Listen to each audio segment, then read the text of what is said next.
শিক্ষার্থীরা হলরুমের ভিতরে এবং হলরুমের বাহিরে হাজার হাজার শিক্ষার্থীরা অপেক্ষা করছে বিপ্লব ও সাহস ও স্বপ্নের স্থপিত নির্যাতিত জনতার নির্ভরতার নাম। আজকের এই অনুষ্ঠানের প্রধান অতিথি আমাদের আমাদের আবেগ এবং অনুভূতির নাম দেশনায়ক জনাব তারেক রহমান। ধন্যবাদ। বিসমিল্লাহির রহমানির রহিম। বেসরকারি বিশ্ববিদ্যালয় শিক্ষার্থীবৃন্দ কর্তৃক আয়োজিত 2024 সালের জুলাই আগস্ট গণ অভ্যুত্থানে বেসরকারি বিশ্ববিদ্যালয় শিক্ষার্থী এবং শিক্ষকদের অবদান শীর্ষক আজকের এই আলোচনা সভার সম্মানিত সভাপতি ডক্টর তৌফিকুল ইসলাম, উপস্থিত শহীদ পরিবারের সম্মানিত স্বজন প্রিয়জন, মঞ্চে উপস্থিত মহাসচিব বাংলাদেশ জাতীয়তাবাদী দল মির্জা ফখরুল ইসলাম আলমগীর, উপস্থিত স্থায়ী কমিটির সদস্যবৃন্দ, উপস্থিত জুলাই আগস্ট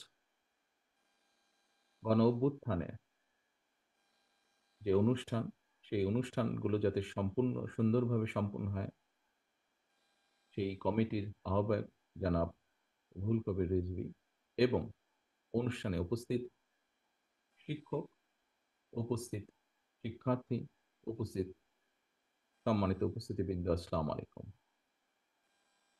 গণ অভ্যুত্থানে বেসরকারি বিশ্ববিদ্যালয়ে শিক্ষক শিক্ষার্থীদের ভূমিকা এবং আন্দোলন পরবর্তী বর্তমান যে রাজনৈতিক পরিস্থিতি, এখানে কম বেশি যারা আলোচনা করেছেন তাদের আলোচনায় বিষয়গুলি ফুটে উঠেছে। বক্তব্যের শুরুতেই আমি জুলাই আগস্টের গণ অভ্যুত্থানে শহীদ, আহত এবং যারা এখনো চিকিৎসাধীন আছেন তাদের প্রত্যেকের অবদানকে অত্যন্ত শ্রদ্ধার সঙ্গে স্মরণ করছি। সম্মানিত উপস্থিতিবৃন্দ, আমি ব্যক্তিগতভাবে দৃঢ়ভাবে একটি কথা বিশ্বাস করি। 1971 সালে বাংলাদেশের স্বাধীনতা অর্জনের যুদ্ধে শহীদ মুক্তিযোদ্ধারা যেভাবে জনগণের হৃদয়ে স্মরণীয়, বরণীয় হয়ে রয়েছেন এবং থাকবেন, ঠিক একইভাবে 2024 সালে দেশ এবং জনগণের স্বাধীনতা রক্ষার যুদ্ধে শহীদরাও আজীবন জনগণের হৃদয় স্মরণীয়, বরণীয় হয়ে থাকবেন। বেসরকারি বেসরকারি বিশ্ববিদ্যালয় শিক্ষক শিক্ষার্থী ভাই ও বোনেরা, কোটা সংস্কার এবং ফ্যাসিবাদী পতনের দাবিতে গত বছর গণ অভ্যুত্থানের ঠিক এই সময়টি ছিল অত্যন্ত উত্তাল। আপনাদের অনেকের বক্তব্যে আপনাদের ব্যক্তিগত অভিজ্ঞতার বেশ কিছু বিষয় আপনাদের বক্তব্যে ফুটে উঠেছে আজকের এই দিনটিকে। সেদিন এই সময় শহীদের রক্তে রঞ্জিত হয়ে উঠেছিল ক্যাম্পাস, রক্তে রঞ্জিত হয়ে উঠেছিল রাজপথ। সেই সময়টিতে আমার একটি উপলব্ধির কথা গণ অভ্যুত্থানের বর্ষপূর্তির এই অনুষ্ঠানে আজ আমি আপনাদের সাথে আপনাদের সামনে শেয়ার করতে চাই। রংপুরে শহীদ আবু সাইদ, চট্টগ্রামে ওয়াসিন আকরাম সহ দেশের বিভিন্ন স্থানে একই দিনে কমপক্ষে 6 জন শহীদ হওয়ার মাধ্যমে 16ই জুলাই থেকে মাফিয়া সরকারের পতন ঘণ্টা বেজে উঠেছিল। কোটা সংস্কারের দাবিতে আন্দোলন শুরু হলেও 16ই জুলাইয়ের পর থেকে মূলত কিন্তু আন্দোলন আর কোটা সংস্কারের দাবিতে সীমাবদ্ধ ছিল না।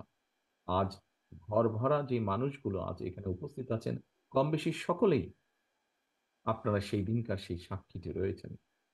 সারা দেশে স্ফুলিঙ্গের মতন ছড়িয়ে পড়া আন্দোলন দমন করতে তৎকালীন মাফিয়া সরকার বেপরোয়া হত্যা আর নির্মম দমন পীড়ন চালাতে শুরু করেছিল।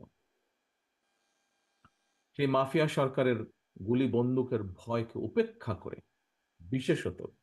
বিশেষ করে 18ই জুলাই থেকে দল মত নির্বিশেষে বেসরকারি বিশ্ববিদ্যালয়ের শিক্ষক শিক্ষার্থীরা যেভাবে রাজপথে সাহসের সঙ্গে নেমে এসেছিলেন, যেভাবে রাজপথে বুকের তাজা রক্ত ঢেলে দিয়েছিলেন, একজন রাজনৈতিক কর্মী হিসেবে সেদিন থেকে আমার চূড়ান্ত বিশ্বাস জন্মেছিল যে মাফিয়া সরকারের পতন এখন শুধুমাত্রই সময়ের ব্যাপার, এবং সেই উপলব্ধি এবং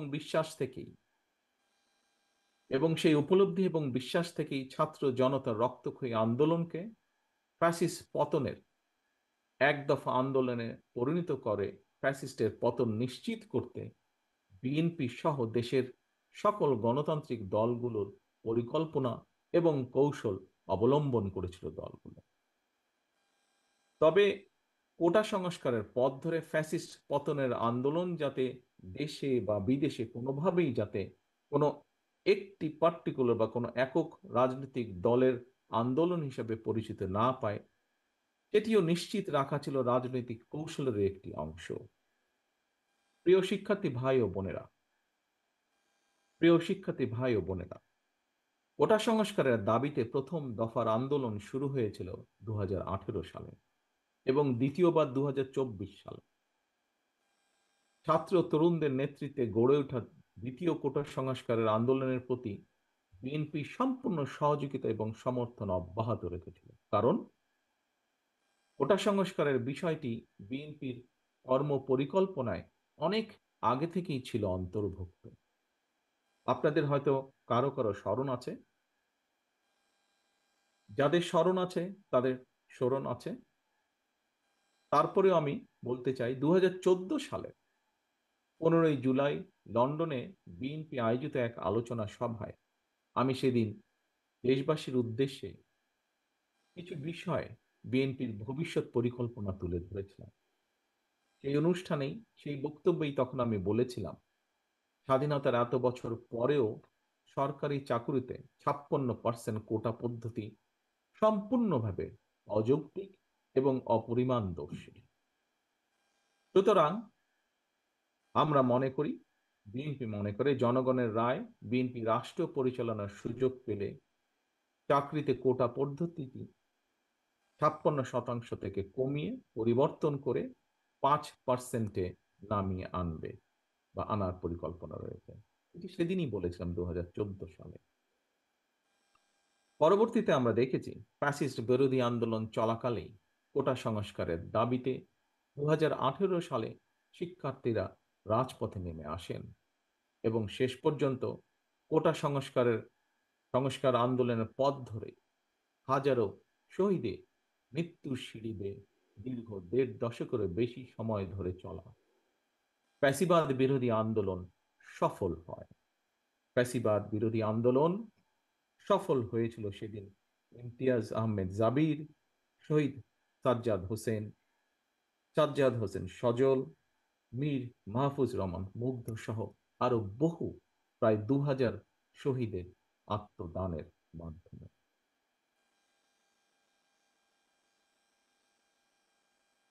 সুতরাং গণ অভ্যুত্থানে বীর শহীদরা জাতির গৌরব, তারা গণতন্ত্রকামী মুক্তিকামী মানুষের প্রেরণা। আবারও তাদের প্রতি আমাদের গভীর শ্রদ্ধা এবং জানাই গভীর কৃতজ্ঞতা। প্রিয় ভাই বোনেরা, ফ্যাসিবাদ মুক্ত বাংলাদেশ, শহীদদের কাঙ্ক্ষিত বাংলাদেশ গড়ার মাধ্যমে শহীদদের রক্তের ঋণ পরিশোধ করার সুযোগ সৃষ্টি হয়েছে। একটি ইনসাফ এবং ন্যায়ভিত্তিক এবং তাবেদার মুক্ত গণতান্ত্রিক মানবিক বাংলাদেশ গড়ার মাধ্যমে আজ আমরা শহীদদের প্রতি সত্যিকারভাবে সম্মান এবং শ্রদ্ধা জানাতে পারি, যা কিনা একজন শহীদের বাবার বক্তব্যের মাধ্যমে ফুটে উঠেছে পরিষ্কারভাবে আমাদের সকলের সামনে। হাজারো শহীদদের কাঙ্ক্ষিত রাষ্ট্র গড়ে তোলার পূর্ব শর্তই হচ্ছে জনগণের বাংলাদেশে জনগণের সরাসরি ভোটে জনগণের প্রতি দায়বদ্ধ এবং জবাবদিহিমূলক একটি গণতান্ত্রিক সরকার প্রতিষ্ঠা।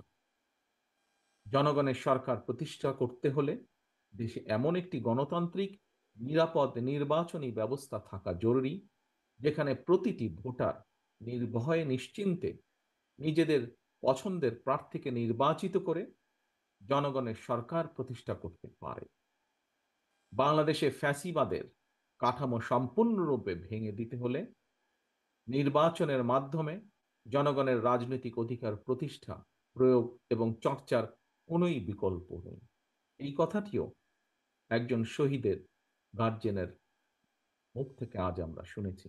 হয়তো তারা তাদের ভাষায় বলেছেন, রাজনৈতিক ভাষায় বলেননি, কিন্তু তাদের ভাষার মাধ্যমেও এটি আমরা আজকে শুনেছি। প্রিয় উপস্থিতিবৃন্দ, রাষ্ট্রীয় ক্ষমতা, রাষ্ট্রের অপব্যবহার কিংবা প্রশাসনিক কূটকৌশলের পরিবর্তে কারো রাজনৈতিক অভিলাষ পূরণের প্রধান মাধ্যম হওয়া দরকার জনগণের রায়, জনগণের আস্থা এবং বিশ্বাস।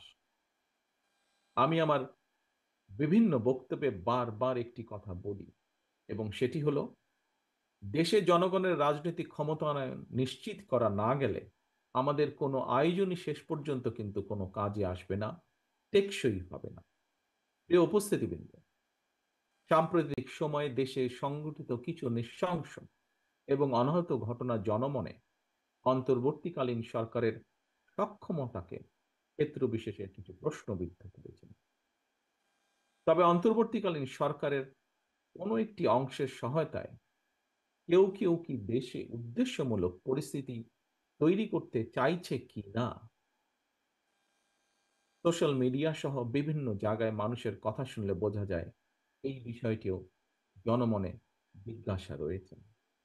অন্তর্বর্তীকালীন সরকারের পক্ষে ঔদ নির্বাচন অনুষ্ঠান সম্ভব কিনা কোনো কোনো মহল থেকে এমন ধরনের প্রশ্ন উপস্থাপন বিচ্ছিন্ন বক্তব্য হিসেবে বোধহয় দেখার আজ কোনো সুযোগ নেই।